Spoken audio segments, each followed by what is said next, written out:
Welcome to the third episode of Side of the Desk and the final episode of 2022, if you can believe that already. So each month we've been chatting with influential industry leaders to explore their journey to success and, more importantly, to be honest, the role recruitment played throughout. We are currently streaming live on LinkedIn for you to watch or listen to instantly, or if you can't join us today, don't worry, don't stress, I get life is busy. So joining me today for episode 3 is Julius, the founder of Boldpush. You've just seen his VT, which, by the way, every time I see it, it's just incredible. I can't wait for this. Julius, if you don't know, if you've been in the cave, is basically regarded as the most influential person in the event industry, and that's not just by me. He's the founder of Boldpush, a management consultancy agency for the event industry. He previously founded EventMB, which he exited to Skift in 2019, and Showthemes. Exited there in 2018. He's worked for some of the most high-profile tech companies, Swapcard and Hopin, and other tech events. Julius has conducted some of the most groundbreaking research for the event industry. Over 3,000 events he's reviewed and 15,000 event professionals he's interviewed. So welcome, Julius, to Side of the Desk, the live show. Is there anything you want to add? Because that was pretty intense. No, more than enough. More than enough. Thank you for having me. I'm very excited to be here, and congratulations for the show. Oh, thank you. Thanks, buddy. Now, listen, before we get started, everyone, we are live, which means feel free to share your comments and thoughts in the comment box if you want to.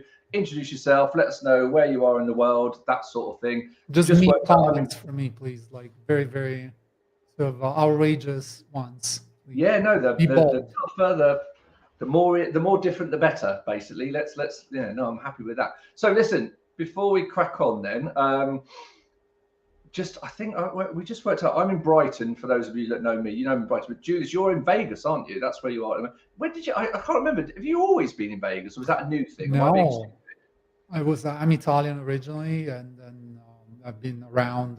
I've lived in Australia, I lived in London for 8 years, and then I moved from the UK here in 2016, so it's almost like 6 years now. I don't know. I had no clue you were in Vegas, literally, until about 10 minutes ago. Right. Talking of where you are, where you've been, let's kick off. I am very interested, and I hope other people are, but how did you actually get into events in the first place? How did that happen for you? Well, yeah, I mean, it's been in the making, isn't it? I think it was still the 1900s, so it's been a while now. And, this story is getting like older and older. So, I mean, I always had a passion for it. It was like my first gig out of university, and I guess when my sort of more advanced studying at master level sort of evolved, was more fascinated by the online aspect of writing online and creating content online, and sort of events were kind of the only topic I could talk about. And so I started to talk about it, and people say that you talk about things that you cannot do super well. I think I'm not an extremely good event planner as such, especially for the in-person. Maybe I'm more geared towards virtual events as a planner. But like, I talk about it, right? I've been talking about events and researching events, especially in the intersection of technology and social media and events. That's been fascinating to me for a while.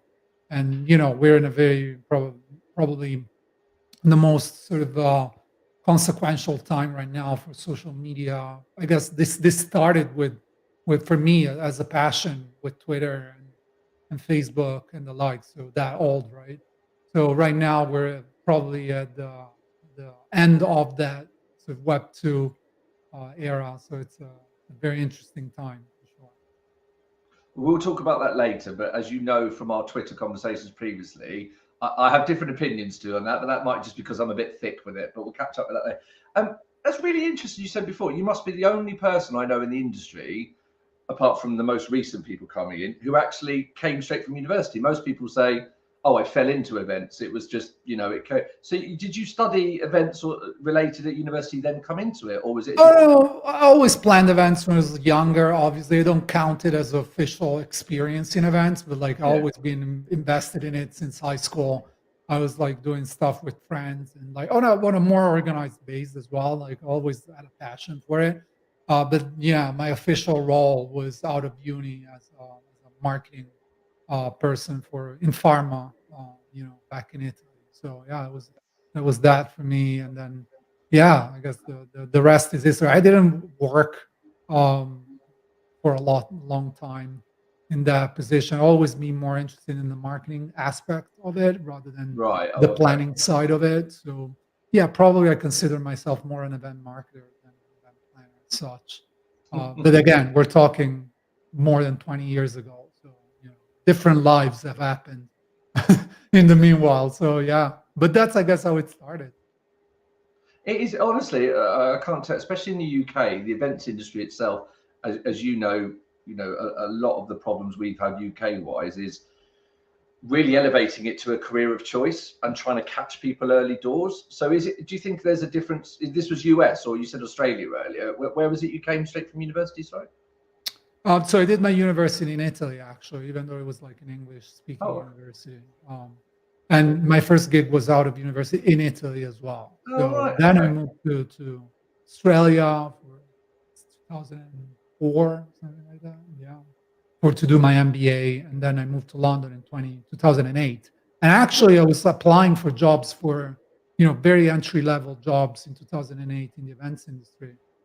Nobody liked me. I guess I was plotting my revenge. My blog has been a revenge towards people that didn't want to hire me. Just blame recruiters. Everybody does. Just blame recruiters. Recruiters were super nice. It was actually hiring people that didn't like me. Yeah, you always get hiring people like, oh, I really want to be challenged. And then when you do, they're like, no, not like that. Not like that. Yeah, it was too much to take. I'm still too much to take, to be honest. Yeah, but let's be honest. That's made you who you are. Let's be honest. So 20 years, you said now. 20 years in the sector. What keeps you in it, Julius? What is it that excites you? You said earlier about passion. Like, what do you find gets you up in the morning?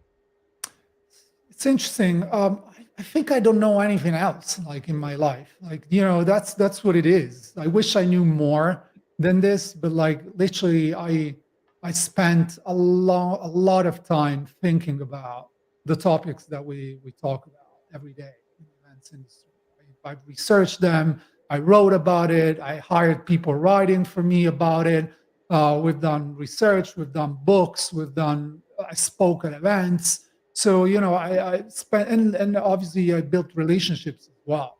That came later, to be honest. I became a member of the events industry, as you call it, since 2012, maybe. But like for the first 4 years, I was like a free spirit online, talking about without probably knowing much about the dynamics of the industry, just talking about it and things that I didn't like and I liked.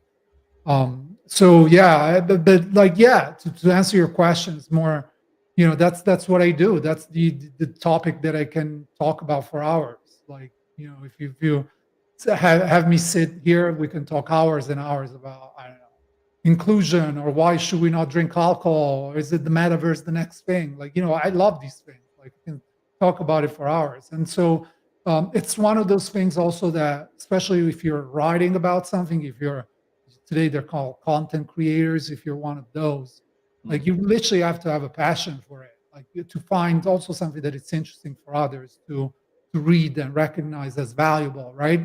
Because if you're just like into it somehow at the sort of average level, you're not going to interest other people to take action on what you produce in terms of content. So it's very important to have that level of passion for what you do.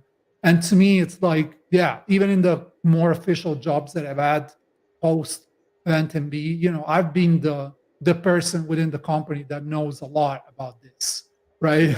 Probably it's not necessarily the best one in terms of working and doing stuff, but knowing I know a lot about this topic and I spend a lot of time researching it. So yeah, that's what keeps me interested. It's a deeply evolving one. I mean, look, the last 3 years, oh my God. It's like not even a Netflix series is that exciting. as much as like what we experienced in the past 3 years. And I feel a lot of that is still to be defined. Sometimes it's stressful. Sometimes it's like, oh, not again. And people are getting nastier online as well. Like, you could have an opinion online and like share an opinion, have people that agreed or not. Now it like there's a lot of direct attacks and stuff like that. So those days like are tough as well. But still sort of be in this industry, you can. But overall, I feel it's having been online for like 15 years plus, producing content. I feel it's a very nice industry. It's very inclusive for different opinions. There's worse than that. There's definitely worse than that in other industries. That's one of the many things I love about you is, I mean, obviously in Britain we're a bit different. We have a different sort of culture, but I just love how you say what you feel, and I don't know, and you'll tell me, but I don't know if you have to temper that for different audiences, because the Brits like literally split down the middle. You have half that are like, who does this bloke think he is telling us these things? And the other half, like me, going, listen to this guy. Can we just listen? Like, how do you find that? Because I like literally, I've just come off Twitter about 3 weeks ago. Couldn't deal with it. More for not for anything on me, but just for the thing. So how do you find that? You've been in the industry this long, you've gone through that, but how do you find that online presence that you have? Maybe a bit more now that you seem to be a bit more freed from some shackles, shall we say? But how do you find that sort of approach you take? How do you sort of by the temper that or the feedback you get? It's tough, to be honest. It's tough, and it's as you spend more time online, it doesn't get better, to be honest, because it's a mental health game as well, right? You always have to try to be independent in your voice and say the things that you feel are important to be said. But it's very hard. It's very easy to slip into easy criticism or being like absolutists about like stuff, or being extremely polarized in your opinion. So it's a craft that you have to sort of perfect for the years. But yeah, you still have to push it a little bit. I feel it's always important to push it a little bit and to kind of otherwise, what's the deal? Like, people are not interested if you're just saying whatever. And I don't think I'm particularly good at what I do. I feel it's the scene of like content in the industry is particularly bad, which makes even like averagely good opinion incredibly amazing, compared to whatever else is out there. I feel especially the media sector, having come from media, it's extremely standardized and people pleasing and self-congratulating, and so creating like valuable content is not necessarily difficult in this industry. I feel anything of value is like literally incredibly still welcomed with open arms, right? Sometimes it's just value. I feel it's easy to go back to your question, it's easy to get into controversy. I try to stay more away from that these days, especially on places like Twitter that are just spiraling out of control. This is what it's happening over there. LinkedIn is easier. I think it's more sort of balanced these days. You can have conversations there, and stimulates you to think a little bit more about what you say. Twitter is like, I try to steer away from deep controversy these days, not as in the past, which is a shame, because it was like part of the conversation was like saying like outrageous things and having people like saying, oh, listen, like this is outrageous, like also to shape your opinion on things. I think it was like, if it's kept within sort of courtesy and self-respect of each other, I think it's very constructive dialogue that we need in the industry. But like today, if you try to go straight into a topic, people start feeling hurt. I feel it's part of the post-pandemic as well. There's a lot of issues with that, so I try to stay away from it as much as possible. I couldn't agree more, and I think the biggest thing for me is that accountability against LinkedIn and Twitter. And I'm a big advocate, and we've talked about this offline as well. Like the last couple of years, especially, I think the events industry has never been closer. But I've definitely seen this year, a lot of people are angry, how they were treated by employers or employees or if they're running business. And I think I've seen this rise on Twitter of I'm sorry to, because I would really rate you as an influencer, and I don't want to downgrade that, because I think being an please downgrade as much as possible. No, I think, you know, being an influencer is not decided by you, if you know what I mean. I think your network decides, and I believe, and look, I'm not blowing smoke up your ass, you know me well enough for that, but I've seen this rise of people who get oh, I will do. We got you on the show now. I don't have to do that anymore. But, you know, I've seen a rise in the last year or so, and I don't know if you've seen this, of influencers, because they've got a good social media presence, telling people this is how it is in events, and scarily people believing them. Like, how do you think, like, what can we do about that? Because I, you know me, I'm always about the talent pipeline, especially the next generation. How do we guide people to see who are just, you know, real influencers, and who are just, oh, you know, I'm just here to make a buck? Because I think it's quite dangerous what's happening at the moment. Yeah, this is a deep topic. I've been thinking about this. Obviously, reinventing also what I've been doing in the past few months. You know, you try a lot of experiments. You try to see also where's the pulse of the market of event planners, and, you know, try to invent yourself new business models, new ways of you know, making a living as a content creator. I like content creators, creators in general, more than in the influencers bit. I feel that the good positive evolution of influence online is content creation. It's content creation requires at least like a level of thinking about what you're doing. It's not just about snapping a, you know, picture of yourself, you know, next to a champagne bottle and say, I'm living the life, and like getting hundreds of people to follow. Unfortunately, there's a lot of that in the events industry, because the events industry is made of that as well. Yeah. Let's not forget that like a huge part of the events industry is about creating the infrastructure for influencers to snap pictures. It's like, you know, the glamour, it's part of it. And they, also in a positive way. I'm not diminishing that, because, you know, it gives, it feeds a lot of people. There's the whole entertainment, the awards, the gala nights, you know, all of that. It's a huge part of the industry. So there's a big chunk of the industry that responds positively to that. And, you know, I don't think we're in a position to judge anybody. I feel that, you know, if you take pictures of yourself and you offer courses and stuff like that for people to do, you know, eventually, you know, people are not dumb. So once someone spends like hundreds of pounds or dollars with you, they're going to decide whether they got value or not, right? So that's it. Also, like when you elevate that a little bit more into business to business, right, which is like probably the meetings and events industry, the MICE industry as we define it, outside of sporting events and like large consumer events, I feel, you know, the dynamics become more complicated, right? So you can't, you know, take pictures of yourself and do these funny faces and expect, you know, business decision makers to act upon it and, you know, espouse your cause.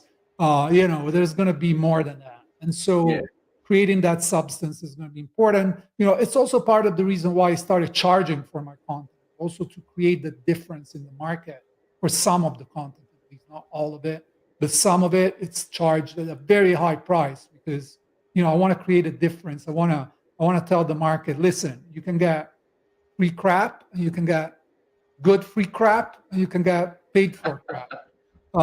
You can get very good stuff if you pay for it. So, you know, I feel it's important to educate. To be honest, it's a market that I screwed myself, right, with EventMB. So I can't complain for it, because my mission with EventMB was for people like students, for example, to make all research accessible. You know, that associations were gating behind incredibly high fees. You know, we're talking 15 years ago. And so that was a motivator for me. And so I wanted to make everything accessible and get the money in from advertising. So, you know, that screwed up a lot of you know, the plans that people had in mind, because we were doing crazy numbers when others were like struggling. So yeah, I can't complain. It's interesting. You talk about making creating a difference, knowing the times right, and you mentioned EventMB there and the journey you went on. I mean, we'll talk about the acquisitions, you know, and how that later. But I'm really interested there, where you mentioned, like, how did you know it was the right time to exit completely? Because if you just want to explain it, Skift took over EventMB, and like, how did you get to that point of like, actually, I want to exit? How did that come about? Yeah, to be honest, it wasn't like a spur of the moment. It was like something that I was thinking about for a few years. When your job Right. becomes very repetitive, and it becomes like that with the level that we were having. It was a lot of pressure as well. It was my family business. My wife was working with me, so there was a lot of Oh, pressure. When you run a small business like that, and all your eggs are in one basket, you want to you have to reinvent yourself, you have to reinvent the wheel every year. With advertising businesses, there's no predictable revenue as such. It's a very tough mental battle, when you do it for like 10 years plus as a business on constant growth, in an industry that doesn't pay for anything, where asking for money is outrageous. So yeah. we've had to ask advertisers to invest in a independent media type of venture. And so it was kind of really tough. So I had been seeking to exit for a while, Right. at Okay. the time we were doing it, because I was tired, not because the business wasn't doing well. We were keeping on growing and doing extremely well. And so we dodged a few bullets here and there, which is an interesting story. I think it's like probably one of the most um, the biggest learning experience for me has been failing at selling my business as well. When we were like about to sign, I had a couple of deals falling through a cliff, like literally a day before signing for Oh, outside reasons, or change of art at the last second. So, when you're so invested, very, very interesting how you come back from something like that. But yeah, no, I wanted to move on. I wanted also my role to evolve into pure content creation as opposed to running a business. Running a business like the way I was doing it, I almost like didn't write at all. Like, in the final 2, 3 years, I wasn't writing. I was just writing intros to reports. But I had, people that I had to kind of help, and sort of you have to scale. So you have to grow writers and grow editors and all of that. So I was detaching myself from my passion, and I wanted to go back to that. And the prospect with Skift was to, you know, keep doing that with, focus on the writing, and like you take care of the business, I take care of the editorial part as much as possible, start curating it until this was like 2019, September. So obviously I didn't have I went back in entrepreneur mode very quickly. So just for those that don't know, just give us very quick timeline, because we will deep dive later, again, it's part of your whole recruitment journey. Just give us that timeline. You said there 10 years. Like, when did you start EventMB? When did Skift? Then the exit? Then Yeah. just give us a top line timeline of that. Sure. Oh my God, it feels like an interview for a job. I hope, Yeah. like, if Well, someone is yeah, I was listening, going to I do say. consult. So please, no, just kidding. I was going So, to say, on the no, CV, I always say to people on the CV, also say why you left the company, because everyone wants to know. When you leave on a yeah, CV, they go, "Why did you leave there?" Say why you left the company. Put it on your CV. But anyway, go on. Give us the top line. yeah, no, I mean, I'm very open about everything, and so yeah, it's I started 2007, EventMB as a pure hobby. My passion, like my objective was make money online. That Yeah. was my objective. It was as sad as that. So It that was, was it was simply I wanted brilliant. to create like a living for myself by working online, mostly because the experiences I've had so far offline in terms of work were like deeply sort of I was coming from Italy, and there's a lot of like relationships. I've never been good in the relationship side of things. I think I'm like, with all the people that work online extremely well, they're not good in person as much. I told you I was a late comer to the in-person gaming events industry. Yeah. And if today I have to rely on my relationships in person to get a job or do my job, I would fail miserably. I'm mostly an online person. And I built everything that I built online. I do believe in the power of online relationships quite a lot. And so started that as a hobby. I moved to London looking for an official job, and I started working, which I moved in 2008 when Lehman Brothers collapsed. So the same month. So it was like a nightmare to find a job. started getting a few gigs like outside of it. I became social media manager for a large sort of B2B company in the UK, completely unrelated to the events industry, but very related to social media. One of the first jobs was 2010, so it was very, very early days, and was coordinating social media activities around sort of 25 countries. It was just crazy. So it was like one of the first experiences ever that you could get in that space. And then in 2011, I got the first offer to run ads on the blog. I left the blog for a year. At a stage, I wasn't publishing as much. I abandoned it, as many of these projects go still today. And then I said, okay, I'm going to give it a full sort of final effort and see what happens. I didn't run any advertising or whatever. And then some people from Cbent actually contacted me at the time and said, would you be open to run some ads? And I was like, all right, let's try it. And, we were getting more interest. And so I decided to move back to Italy for a couple of years and went living with my parents to not have any expense and bootstrapped everything and say, okay, I'm going to give it a go and see what happens. And then I spent like probably 2 years, a year and a half in Italy building that in 2011, and then moved back to London because, things were like exploding and going super well. That became a business that then I sold in 2019. That helped me also to move to the US. This is important. Like whatever I achieved through the blog gave me the ability to get a green card to come in the US, straight green card for my contribution to the industry, which is almost unheard of in the events industry as such. So, I'm extremely proud of that path that got me here. And that's also my attachment to the industry. It's deeper than just, making money and all that.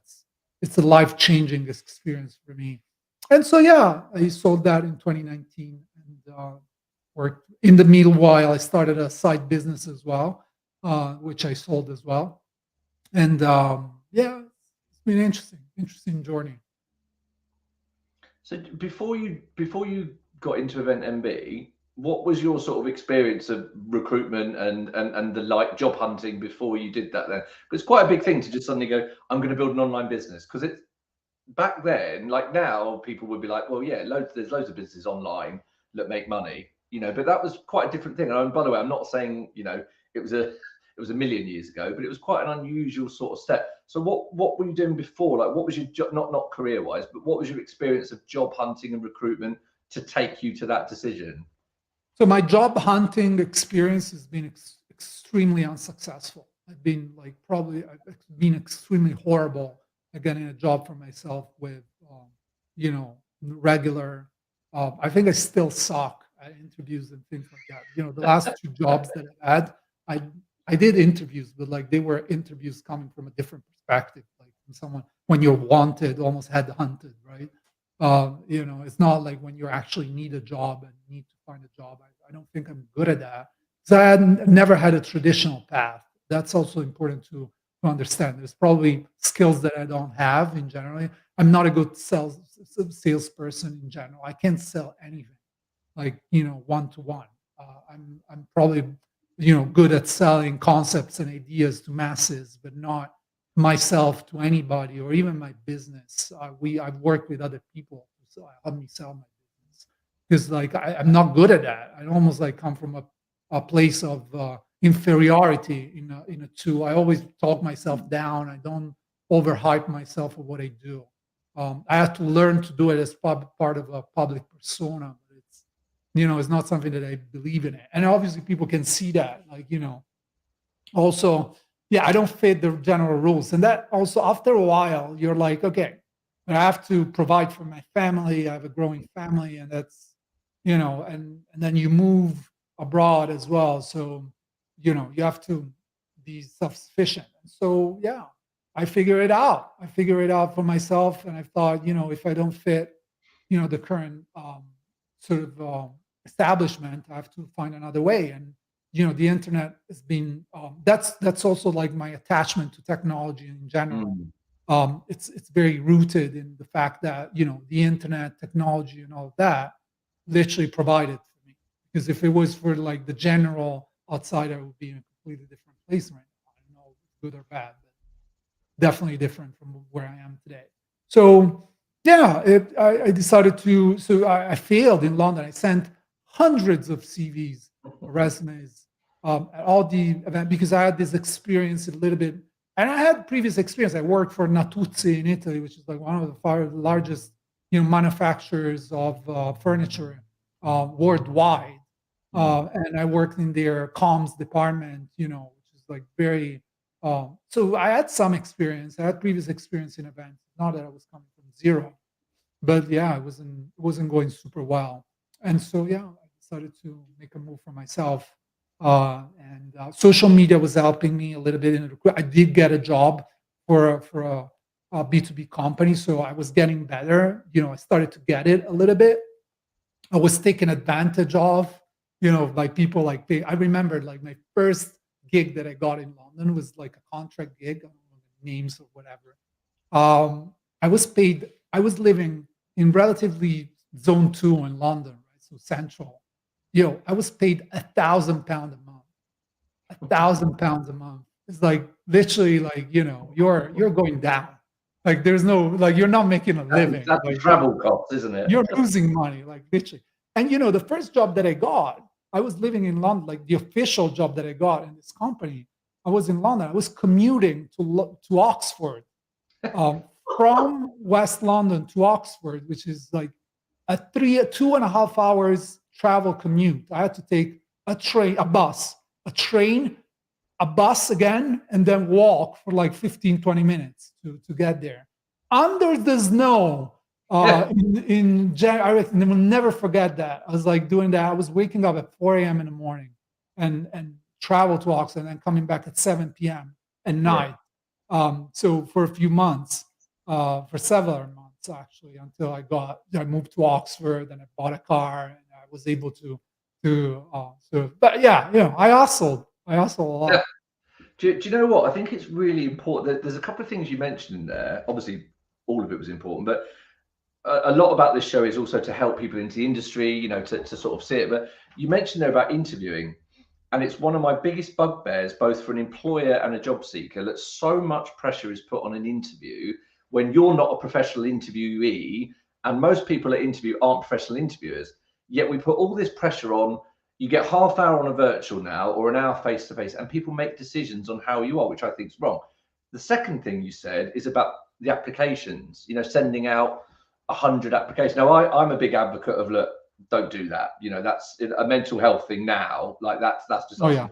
But I think people need to hear that because, and I think employers as well, because imagine someone saying no to you because you were bad at interviewing, and look at what they would have missed. You might not have had it written down on paper, but you had all of this wonderful talent just waiting to be nurtured, and someone said no because your CV didn't match or you didn't interview well. And I think people need to hear that. And I think if you think about your net, because when you were recruiting at event, did Miguel after you? Because Miguel was on one of our other. Was Miguel after you, or did you recruit Miguel in? I can't remember the timeline. So let's say that obviously when I announced internally that I was going to move on, I took it upon myself also to find someone that could substitute me, and obviously Miguel came to mind immediately because it was a perfect fit. For that. So I participated somehow, let's say, in facilitating this exchange. I wouldn't say I have recruited Miguel as such because I wasn't as involved, but like I made some recommendations, obviously, to the management there, and they made their decision. So I don't want to be credited for it. No, it was more like he shared again about like not being interviewed for roles. He was like, I don't think I've actually been interviewed for a job, because obviously he was interviewed for the role with you there, but it was much more, led in and stuff. Now, I don't think people should just recruit mates, which I know you didn't. I think that is a terrible thing, but it's really interesting to hear that because, there's no support, lots of support around maybe CVs, helping people, but for me, it's employers miss out by being quite granular. And I'm taking you and Miguel, for example, both of you have said, can't interview, don't like interviewing, not really for me, but you're both expert, personalities and the content. Just think of what we're missing out as an industry, especially when now we're saying this is UK based. I know you've got a global audience, but obviously I'm UK based.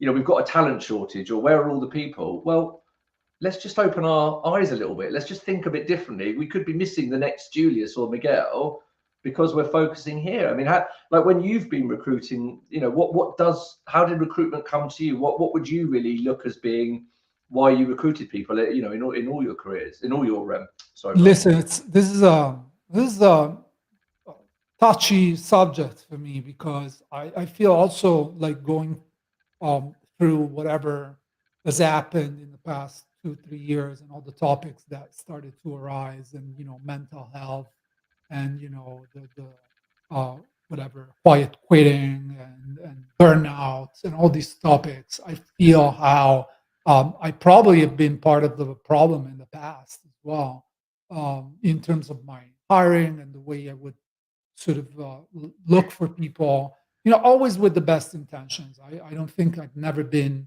sort of that person that is just obnoxious to work, but probably I have been at times.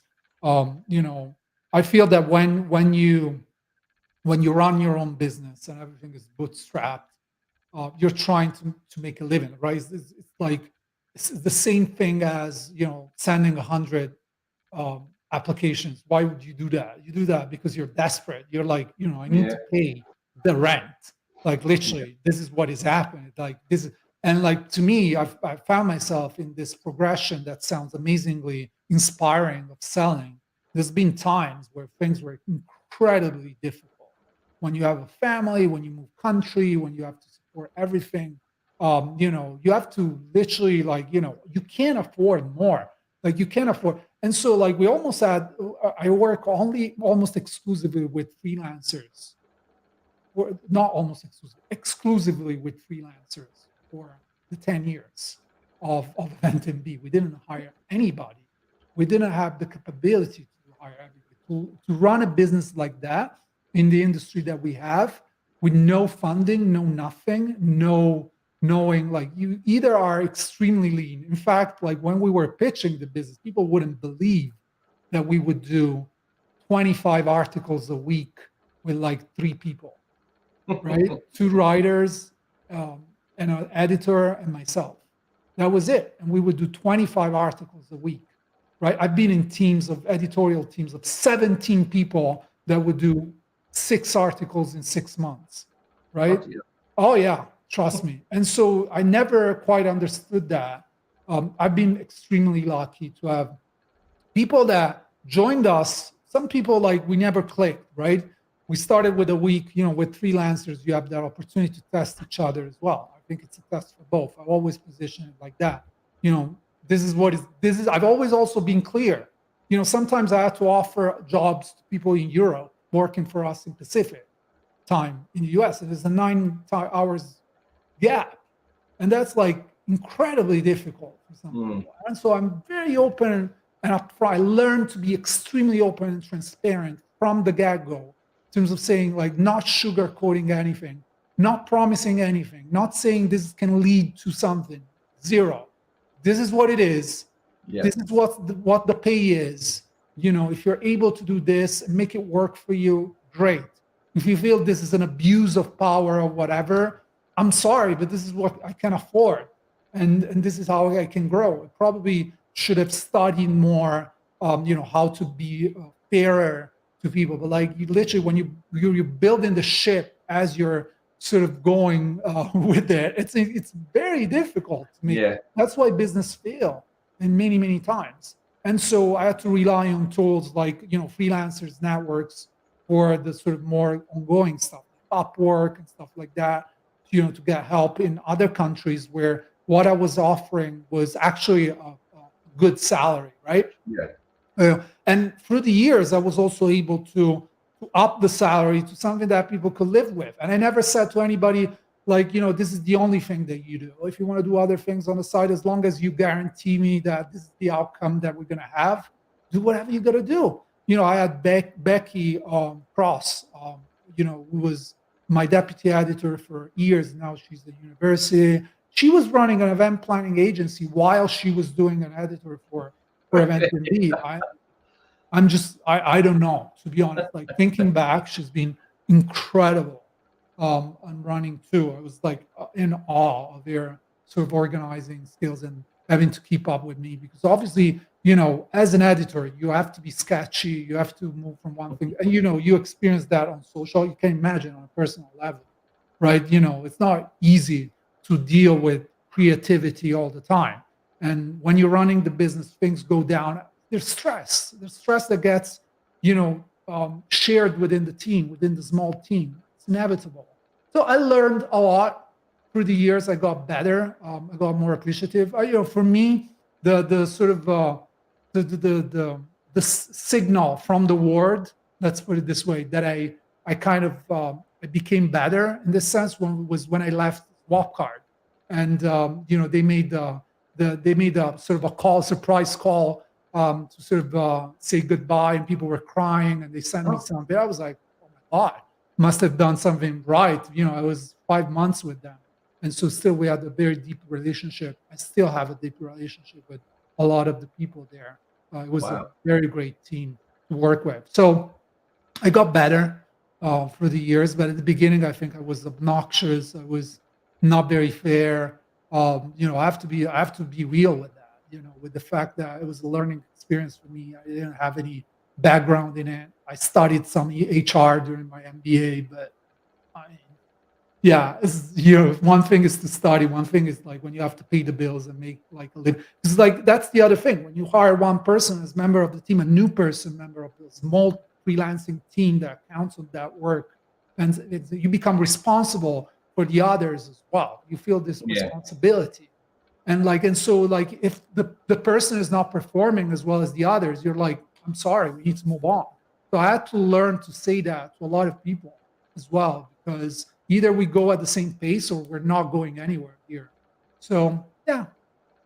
It's a tough one because, I mean, look, I don't want to be controversial for any reason, but I find the events industry, and you've just sort of explained it, I find recruitment is seen, and it's why we call the session side of the desk. It's why we've called recruitment is very much in events like it's kicked me in the nuts, I've got to do it now, whereas I'm really trying to get people to look at recruitment as a strategy, because exactly like you've just said then, you've got so many things going on and then recruitment gets dumped on top of you. So people tend to make poor hiring decisions, not because you want to, because you want the right person, but you'll sell them how great you are. They'll sell you how great you are. And yeah, you'll talk about the negative, but I think I do see that changing slightly. I do see people looking at recruitment a bit differently. And I think you mentioned in, obviously with your event tech, and we know that things are sort of changing. I think you mentioned something in what was it, an article you wrote? You put, was it the event industry is going through a crucial transformation? I know you were talking about technology, but do you think as an industry we are looking at recruitment as a strategic area, as a bit different to just there it is? Because what you've just described there is a nightmare, not just for you, but for the people involved. Changing jobs, you don't know their background. They, relationships moved, jobs, pets, house, and it doesn't work out. So do you see that transformation that you talked about in your study? I can't remember study or piece. I apologize. Do you see that happening in recruitment, or do you think that's still left at the back? See, I think I think we need to do a better job to make the job of running events an appealing one, right? I feel that because either you get the passionate people that have some sort of a hint of masochism to kind of go through this pain of incredibly tough pressure and incredibly tough conditions of life in general that do not match sort of the expectations of today. If I have to think like bootstrapping an event company today, incredibly difficult. Like it's almost impossible. It's different levels as well. And then there's like established companies and all of that. And I see a lot of those are realizing, obviously, that to retain talent, they have to be competitive. They have to be structured in what they do and their approach, and offer benefits and really take care of people. Otherwise, they're gonna reinvent the wheel every time. And there's been a feeling that when things look up, you can afford to be cocky and whatever, and like let people go and say whatever. I can find like and others like you. When things don't go as well, Yeah. that's different. So I don't have an answer for that. I feel that the job of being an event planner needs to be more appealing to people. I feel that there needs to be more a coordinated effort to make it more strategic as a role, like to see a career path, because Yeah. sometimes there's no career path. Like, what's the career path? Being a manager of another 100 event planners, where at the end of the day, it's still going to be a pyramid scheme of decisions, and just the person at the top makes the decision. You're just executing, right? So I feel like elevating different buckets of event strategy is important. And I feel that the technology intersection, whatever is happening with hybrid and virtual, offer that diversification as well, that strategic diversification that the profession needs, Yeah. right? Especially to make it become more appealing to those people that I was just talking about on Twitter. Let's not forget that a lot of people were out of jobs during the pandemic, not necessarily within the industry. They invented themselves as producers of virtual events, became incredibly successful, and now lost everything, because of the trending down of virtual events. Yeah. So what are those second-class event planners, event professionals? That's what the industry, the message that is passing through is, listen, whatever you've done, it's irrelevant. And the message that I remember during COVID was that virtual events were saving the industry.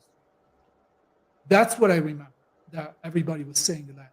Because if we didn't have that, we would be in a completely different place today. I can tell you that. Like, if we didn't have that level of continuity at a high level, we would be in a completely different place today. And even today, where we're facing a potential recession, I feel that having that virtual component, it's sort of giving you the peace of mind of saying, okay, if I don't have the budget, I won't see my whole team obliterated like in 2008, 2009, where teams were completely gone immediately overnight, because events are the first to go, right?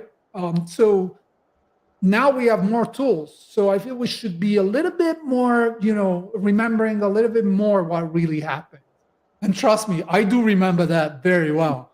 I'm not going to forget it for a while. So, so I feel we should be more open to these opportunities to attract more talent that can really think about the strategic aspects of running events rather than just executing things. What artificial intelligence is telling us, in the past 2-3 weeks, right? Where groundbreaking stuff has been announced. Crazy. Right? It's just that we can, like, even writers, freelancers can be replaced fairly quickly. And so executing stuff, is going to be replaced fairly quickly. Being strategic about what you do. Listen, Julius, I'll caveat that. I've been a recruiter for a long time, and I've been told I'm going to be replaced for about the last 20 odd years by tech. I think since the first Nokia 3210 came in, late 90s, I was going to be replaced. I mean, it's interesting what you say, and I'm really keen that I think the lesson I think we learned, and we did learn a massive lesson, because recruitment isn't seen as a strategy. It's very emotive, recruitment. You know this. It's very personal. There's nothing better than hiring someone as an employee, having that handshake sort of thing. But I think we saw, if you look at sort of, during 2020, event tech, like you said, pivoted, that bloody freaking word again. They pivoted, and some of it, I think, too quick. Some of it was an in real life strategy tried to stick online. We've now seen lots of redundancies. We've seen these sort of event techs companies really suffer. Like, do you feel we sort of went a bit too quick? Do you think we approached it in the wrong way just because there was demand? Like, what do you think about that sort of growth period? As you can imagine, I spent a lot of time thinking about this. First off, because I've been discussing this, the coverage that we did at EventMB during that time has been sort of, I feel, some of the best coverage I've done. In terms of, I go back to some of the articles and see what happened next, like when we were doing articles in the sort of perspective of what's going to happen, because people were like asking me, like, what should we do? Like, I was getting hundreds of emails like with people that didn't know what was going to happen. So you get into a space where we've had people saying that events were dead forever, right? Yeah. In person, like this was the the sort of prominent idea, and I was like, I don't see that actually that's what's going to happen. There's an article that I wrote on it. I thought we were like in a very unique situation where we were all home, and and we had a lot of time to spend on virtual events, and that has changed dramatically. Obviously, as soon as things, but not only for virtual events. There's a bunch of companies that in different sectors, completely outside of the event. They got a big spike, sometimes not fueled by investment in VCs, and so just by market people buying shares because they believe. So this is not just like a overhyped thing that a small number of people thought, this is what is I'm gonna bet on it, and that's it. If you look at Peloton, you look at Shopify, you look at we're talking about great companies pre-pandemic, not stupid companies doing buzzy things. It's like I had a Peloton pre-pandemic, right? So I believed in that concept of working out from home and the community and all of that. And it's such a shame that it's been completely trashed after it. They're losing a lot of what they built before it. I had Zoom. I was a user of Zoom for my webinars for years before the pandemic. That's why I was very well positioned to deliver virtual events immediately when everything went super bad, because I knew how to use it very, very well. It was a great product before, and it still is an amazing product. So I feel that also in the same fashion, like in-person events weren't dead, and we should have not sort of believe in the hype at the time that the things would have rebalanced. I think we're living an unbalanced perspective now too. Like we're all like, I was talking to some people in sort of the consumer events sector in Italy when I was like over the summer, and they were telling me how even the most like the worst band in Italy was filling up stadiums, in summer, like literally for no reason. Like you say, how can these people fill up a stadium? So there's just this incredible need to go back to in-person, experience things, and even travel. Like with the high cost that we're having, so people are still traveling and going places. It's almost like there's almost this YOLO, you only live once type of approach to life. How long can it last though? So things will kind of balance out again. That's what I'm telling you today. Yeah. So that's why I'm still bullish on the fact that hybrid, virtual, the sustainability crisis is not going anywhere. Things are not getting better as far as I'm concerned. So a way to make events are directly sort of correlated with waste and creating, a lot of problems for the environment. Like the better an event does, the worse it is for the environment. Yeah. So how you reconcile that on the long term? So that's why I'm still bullish on these things. And for people that dismiss it and are zealots of in person, I get it. You suffer for 2 years, enjoy this moment, but is it going to last? I don't know. Well, so we've got about 5-6 minutes left, and you're talking about things lasting.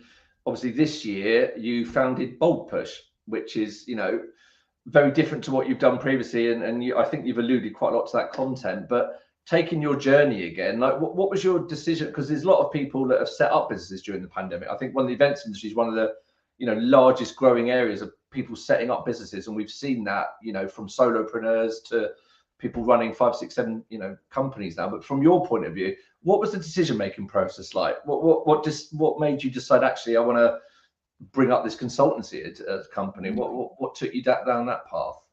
So I feel that I left Hopin, and we were. What I wanted to do was taking a break, but as usual, you get carried away, and I was carried away, and that's probably, if you ask me like what would you do differently today, I would just take a longer break. I think my break is not the pandemic. The pandemic was a peak of like 10 years of hustling. moving countries, building businesses. So, I need a big break in general. So I think that's going to come at some stage. But I feel that, I was asked by people, I was offered a lot of jobs, as CMO for great company. I said no to a lot of great jobs on paper that, to be honest, like in retrospective, I think I did the right thing looking at how, the depression that is happening in event tech. I would have been back on the market very quickly because they were still sort of part of the hype cycle that at the time was some companies were still experiencing. So I feel, it was, some friends asked, like, can you help me with this, help me with that? It was consulting. And so I said, okay, I'll start a company for consulting. I'll do some consulting. I did consulting for a few months. I've been doing consulting for a few months with some satisfaction as well. I worked with some good projects and clients, household names and brands. I work with IMAX, which was like very, very exciting. And so I did that. But then I went back to the core and like what I want to do and what am I good at. And, content, like the intersection of media and tech, content as you define it today, and events is where I'm at. And I'm going back to the roots and writing and creating and, spending the time. Now I have like the luxury to spend like a month thinking about what am I going to do and how am I going to do it. I'm not in a. The problem with media sometimes is that you become sort of very, very predictable and you do the same things over and over again. And it's just about, how do we make it cool this year? So now I have the time to think about the real issues and real problems. I did an event which was a paid for event with trends for the next year. And I could spend so much time perfecting the slides and I made it paid for. And we had like incredible success, which I wasn't expecting at all. So it's interesting. So now I have the time to go back to my creativity, give it the time to expand, and figure it out. Then it becomes a data thing, right? You have to look at what people like and try to anticipate that. That's that is what is missing for social media. I feel a lot of time you look at likes and comments as a feedback loop for what you do. That's why it starts polarizing.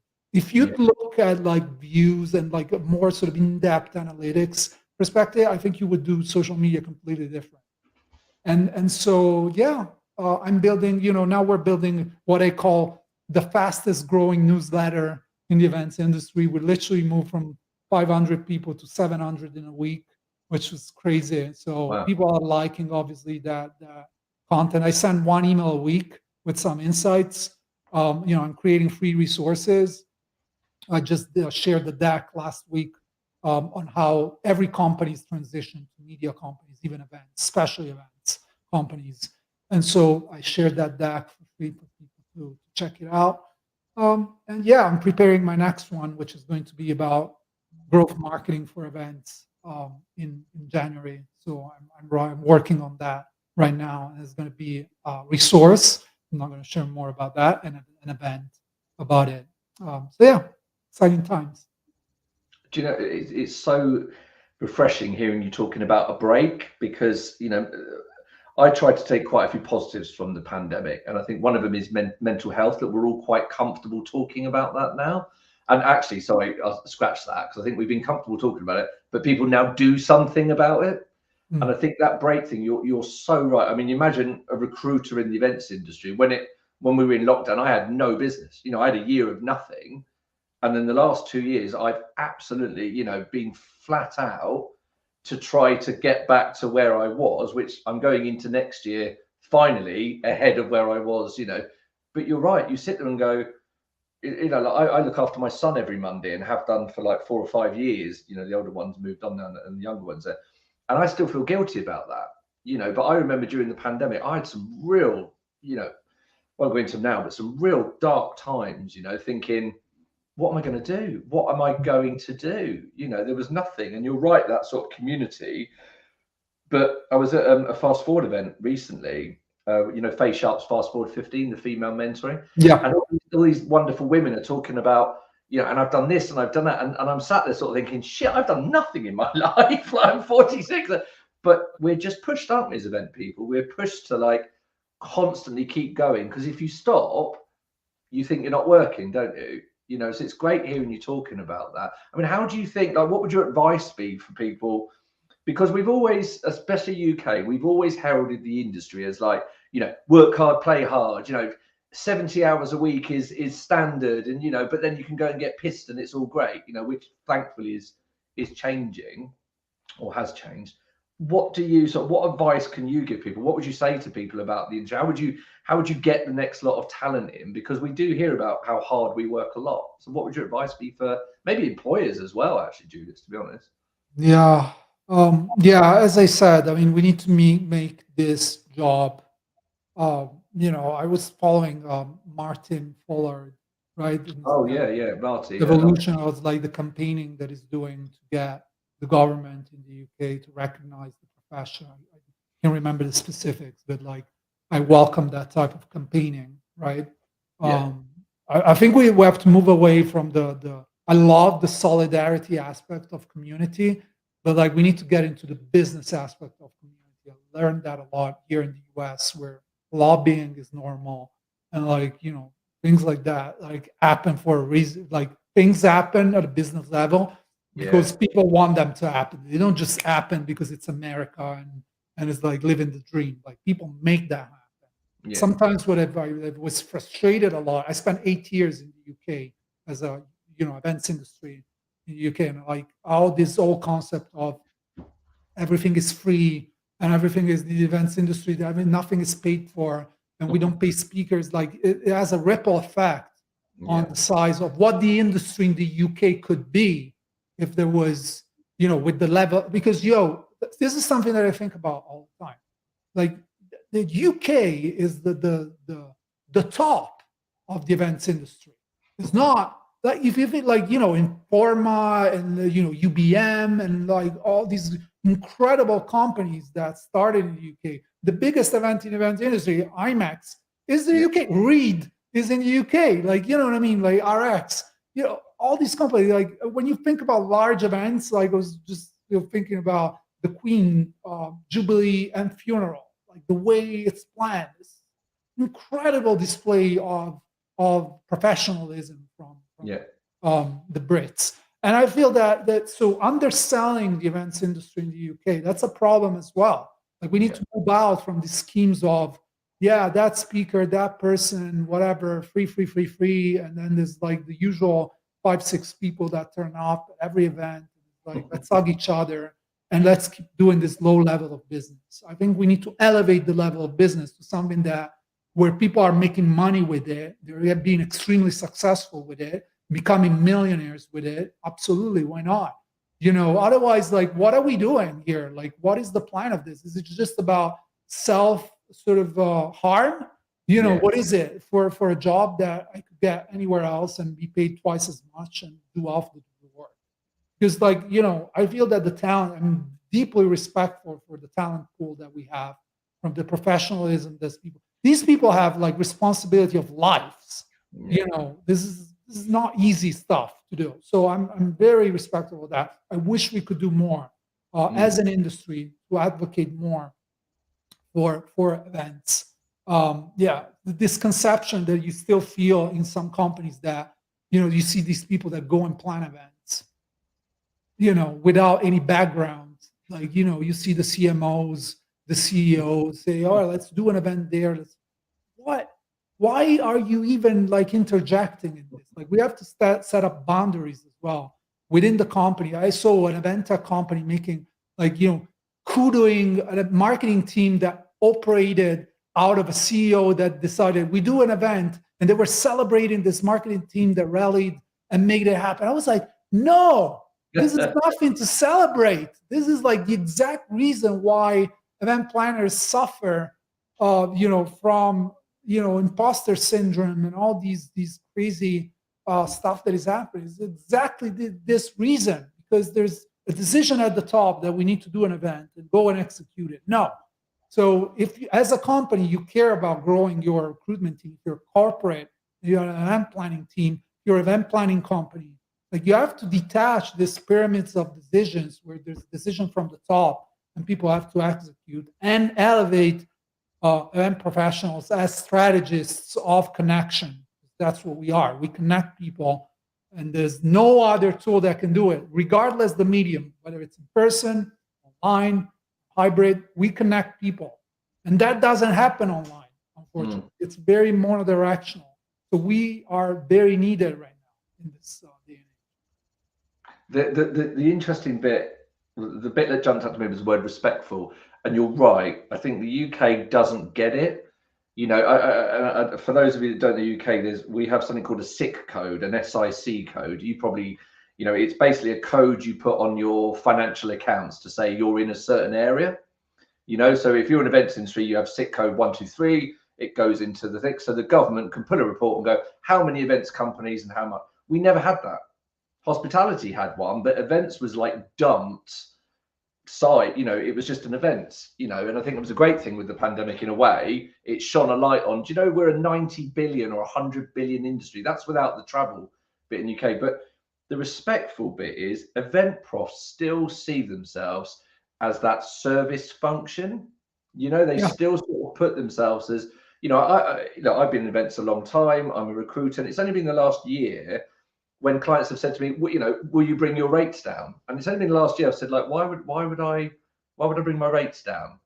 Oh, well, we have to bring ours down. Like, but why are you bringing your? And you end up, like you say, with this: respect what you do, respect your trade, respect your craft, your professionalism, and don't be afraid to say it, because, like you said there, like it will be hard next year. I do believe it's going to be a bit more positive, especially with, you know, remote workforces needing more internal comms, leading into a lot more of that sort of integrated comms work. But you're absolutely right. I find it incredible that people don't sit there and go, I'm really good at what I do, and you should pay me for that. And you talked about, don't get me started on speakers as well. Well, you know, I feel we need to get organized as well and start saying no, right? Because if I, you know, if I say no and then the next one says yes, we still have a problem. I've had this problem here in the US as well, where, you know, there's been this speaker competitor of mine. They see themselves as that. You know, who was a salesperson for a large hotel company, and obviously, you know, no fee, right? If they're reasonably good, you know, nobody is going to pay me when you get someone that is okay, but, like, you know, obviously they have interest in being there to sell something. I don't have anything to sell.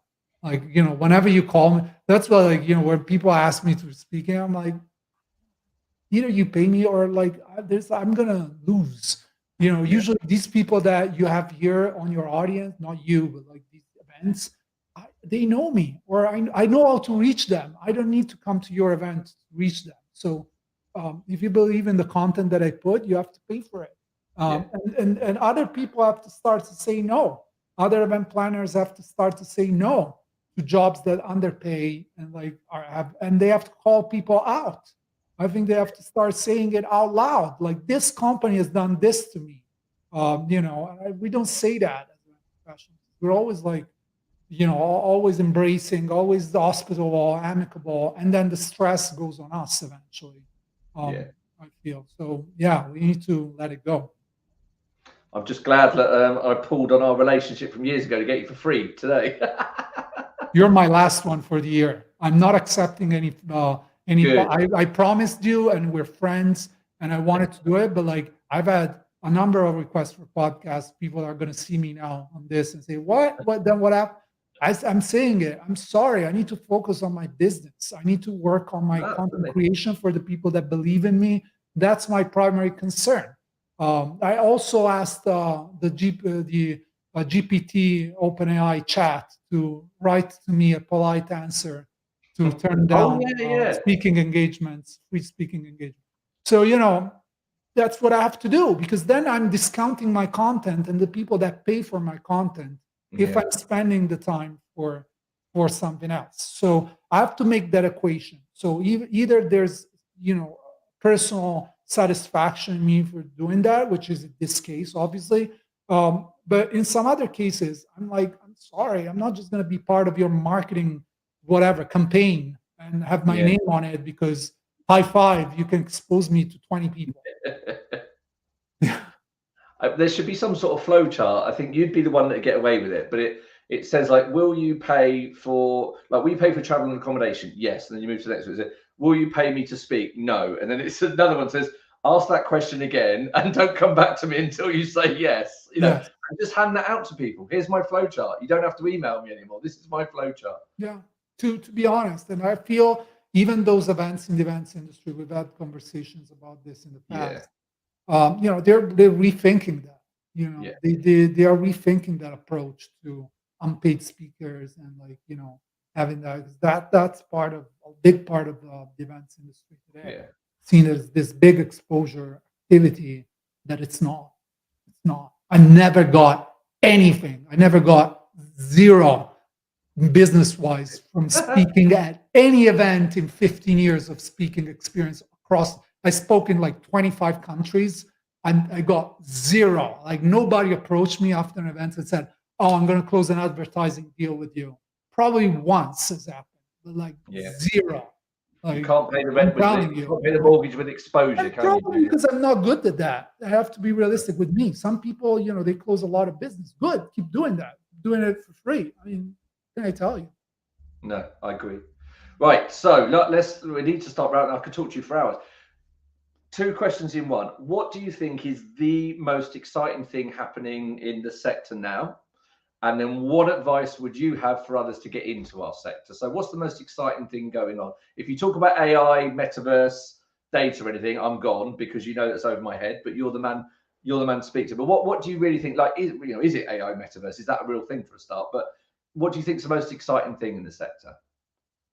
So long term, you know, not the metaverse as whatever, you know, we're talking about it today, but, you know, soon as Robert, we're gonna feel like we're in the same room having this conversation. No, you know, we're actually gonna feel. I'm gonna feel you here in front of me. Like, we're gonna have that feeling, and we're not far away from that. That's what I'm telling you today. What you want to call it, the metaverse? You want to call it enhanced presence? Or that's going to have a dramatic impact on what we do. Wow. Because, you know, it's like the same feeling that you got when you spoke for the first person with someone on Skype, right? You could see them on video. Yeah, I remember that. I was living in Australia. I was a student there. I remember having my first Skype call in 2004 with video. And I was like, whoa, like this, I'm seeing people from all over the world, from across the world. I'm like, wow, this is a game changer, right? I feel we've had the same moment. That's why, like, the open AI GPT chat sort of exploded in 5 days, got 1 million users. Like, you were inputting things, you would get these crazy answers. You had that moment there where, like, oh my God, I don't have to pay someone to do this for me. Is that what you're telling me? Because, like, for a lot of us, that was the saving, I guess. And so when we're gonna have that moment with presence, we're actually gonna feel you're here, and it's not a big deal. You don't have to put crazy stuff on you and, you know, wear jackets or whatever. We can actually touch each other. That's gonna have an impact for the profession. So longer term, I feel this is one of the most exciting things that it's going to have. It's going to diversify even more. Like, the creative aspect of it for people that are very creative in the events industry and do production, you know, that's crazy. Like, 'cause you can create virtual worlds where people do stuff and actually feel they're doing something, not like, you know, sterile doing zero type of thing, like flat video. Of course, that's not exciting. Or, you know, the interaction of Verizon words or whatever on Facebook or Meta or whatever. It's just like a gimmick. You still feel like Second Life. It's not working for anybody because we don't feel anything with it other than voice of people around us. And it's the first iteration. So I'm excited about that. For example, you know, going back to the AI piece, I've seen event planners that are now using proactively Dolly, who's the Dolly 2, which is the you know, OpenAI other the visual generation. for production of event planning. So that's exciting as well. So people that usually build stuff have to graphically design and create sort of elements of production. Now they're designing it, the concepts of it, using artificial intelligence. They, put, I don't know, ponies, in a, because I've seen those events in Vegas, and when you have to realize those, the ideation part can be extremely expensive. And so that gives like the creativity a lot of opportunity to be extremely creative as we move to more experiential ways of doing events. I feel that's going to be important. And yeah, what else gets me excited? I feel the wave of creators that it's coming to the events industry, because events are part of it. Like, we always think about large planning companies in the business of doing events, but there's this bunch of creators, that do content online, that run their own event series, by themselves, and do incredible numbers. I think that's the next evolution of how, social media and blogs sort of beat traditional media to a certain extent, to the extent where media had to become like them. I feel the independent voices of doing events and creators of content are coming to events, and eventually these big companies will need to adapt to those models to survive. Strongly content-driven, content-first initiatives, because this is what is lacking for events today. We're still relying on the fact that it's in person, it's serendipitous, and we're probably going to get a drink, some nice food, and we're going to travel to exotic places, but nobody literally says, oh, I'm going to go there because that's the type of events that I need. You see these master classes that are being created, these small groups and communities that are thriving with events. There are strong sort of connection and content driven. So I feel that's probably the next evolution of things. Because eventually, yeah. I love it as I mean, look, I take the mickey out of it. I do, but that's probably more through ignorance. But I can't see, and you talked earlier about that virtual thing, and I don't see how we don't really embrace all of this as basically, sorry to be really granular with it, but as an opportunity to make money. Like I look at it as a revenue stream. If you think about events before, you had events, tech, planners, suddenly you've got social, then you've got marketers, and now you've got, content, media, you've got virtual, you've got, we need developers, we need graphic, not just for graphic design for like rendering pitches, we need you to build these spaces. So if you think about, especially in the UK, the university degrees, for example, it was you go to university, do event management, go and do events. Whereas now, if I was a student, a lecturer, I'd be going around to the media team, going and nicking the film team. You see some of the developers, Hopin and Swapcard were some of the best ones there. You see the level that people are putting on these events. Look at all the revenue, and like you say there, now we've got another way to sell. Instead of going either do an event or don't do an event, client, well, I won't do an event, and if I don't have the money, you can now say, look at all these options we've got to get your message across. So I think we should embrace it. I think you're right, it's an opportunity. And yeah, it's I think it will really help the talent pipeline as well. We won't just be seen as, let's be honest, fluffy people that go to events and drink champagne, Totally. And I've had this role of being a Cassandra of the events industry a little bit. I want to move away from it. I feel we need to. What does that? Sorry, Cassandra of the Well, event. it's like when it's like a mythological sort of Greek goddess or whatever that was announcing bad things all the time. And right. Oh, I see. She wasn't believed.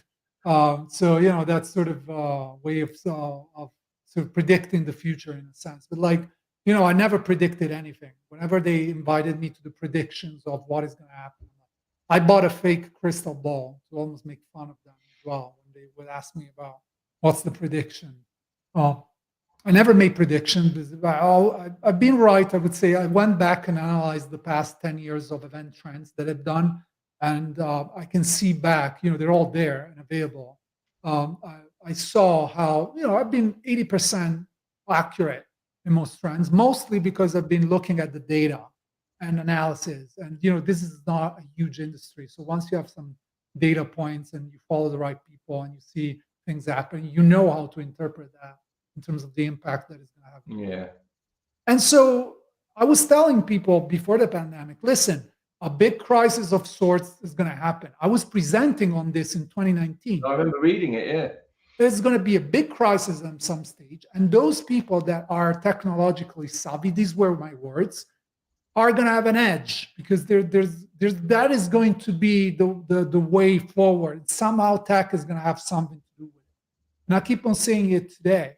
If you think like what we would have had, in terms of a pandemic experience without tech, it would have been a nightmare for everybody. So I feel that I feel very confident saying that for the future as well. So future-proofing your career today means understanding, not dismissing, navigate, understanding, is there's going to be an impact for me? Do I need to study something? Do I need to understand something more? Not being superficial, not believing like, the first sort of 5 tips to do something, like actually spending time on it, like researching the topic for you as your life and career depend on it. Because the people that did it, that had a hybrid experience of sorts or virtual experience of sorts running webinars when the pandemic hit, they had an incredibly huge competitive advantage that is still present in their business today, and they were able to go back to in person like nothing,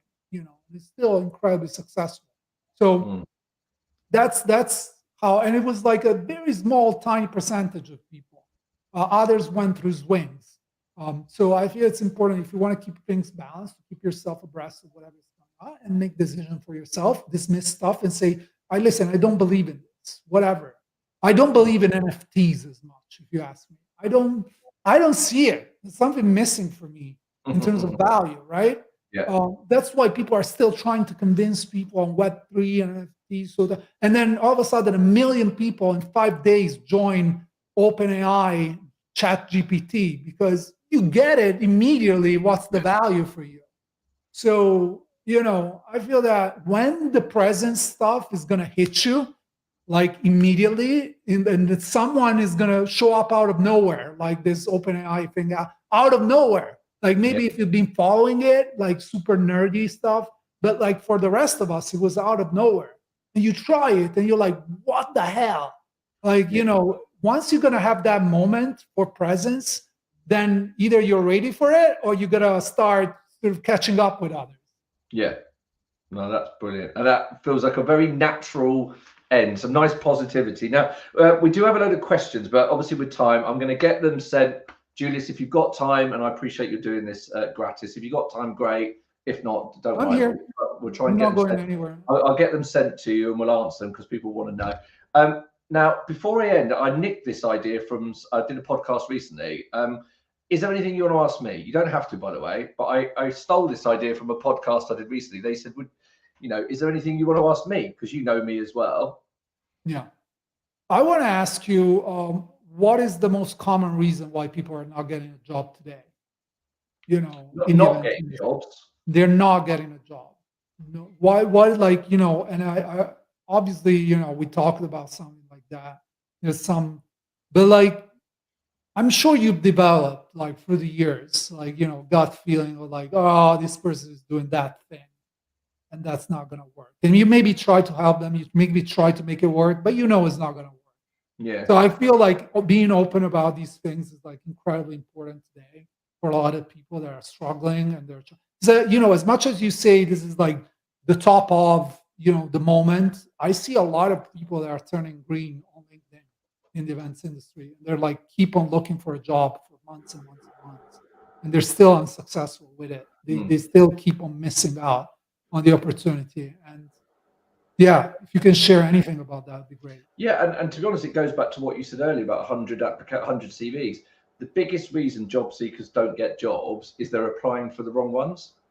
And I see that so many times where you think about event planners in their job, so structured, so milestones, timelines, follows up, data, all that. But when they apply for a job, send it out, and if someone comes back, suddenly they get all excited.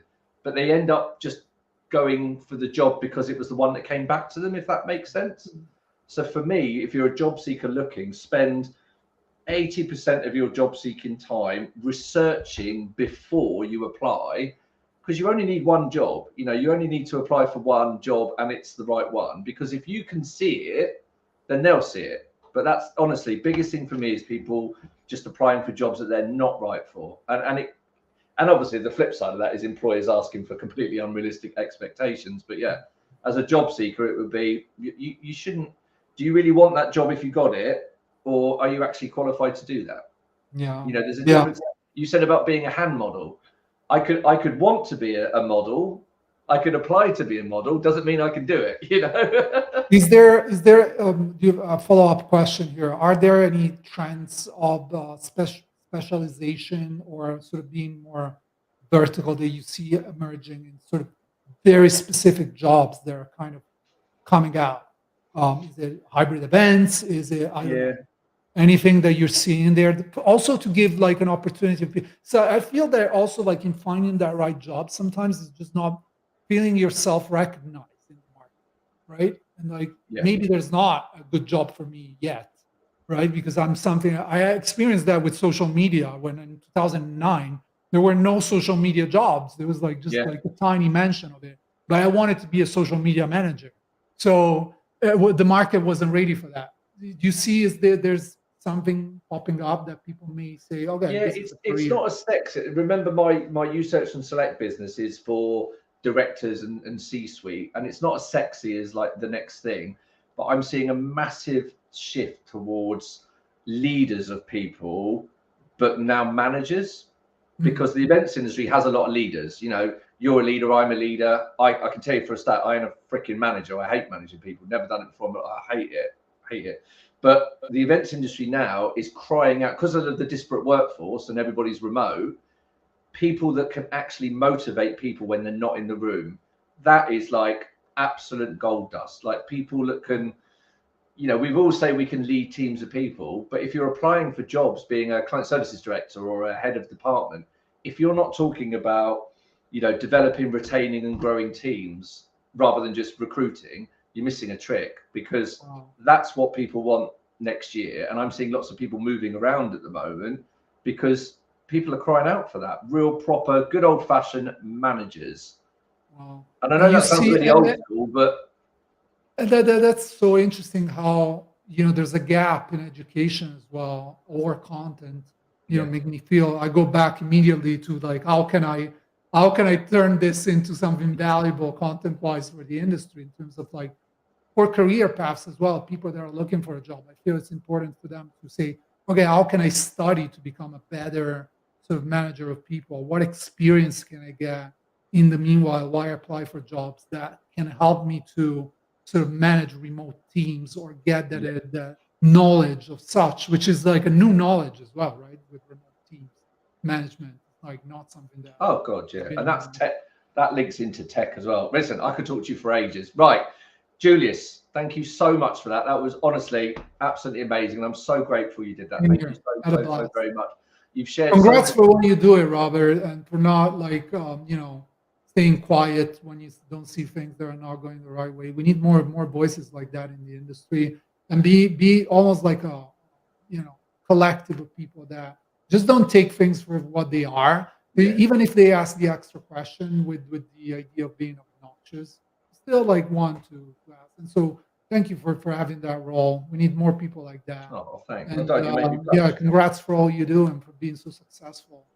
Thank you, buddy. Well, I mean, you shared so many ideas and insights, and I'm sure that everyone listening or watching, you know, now be able to get deeper insight into you. And that was the whole thing about this sort of side of the desk, was to get more about the person, your obvious love of the industry and your journey through it. So thank you, and I'm sure you've inspired many others during this episode. Natasha. All right, thanks for having me. No worries. So as a reminder for everyone, we're currently streaming live on LinkedIn for you to watch or listen. This will be available for eternity if you want to hear it, but obviously listen to Julius. Please follow Julius on LinkedIn. He talked about his newsletter. Make sure you get on there, subscribe, make sure you get that. Julius puts out some fantastic content. You are missing out, trust me, if you don't follow Julius. Stay updated for the next episode. Visit my LinkedIn profile to turn on the little bell and be reminded of future episodes, or to stay in the know about event recruitment, which is what I do as a day job. So thank you to the audience joining us live. Julius, anything from you to finish up? Any final comments? Hey, happy holidays to everybody, and let's take this time to disconnect a little bit and spend some quality time with ourselves first. Thanks so much. Thanks, Julius. So now that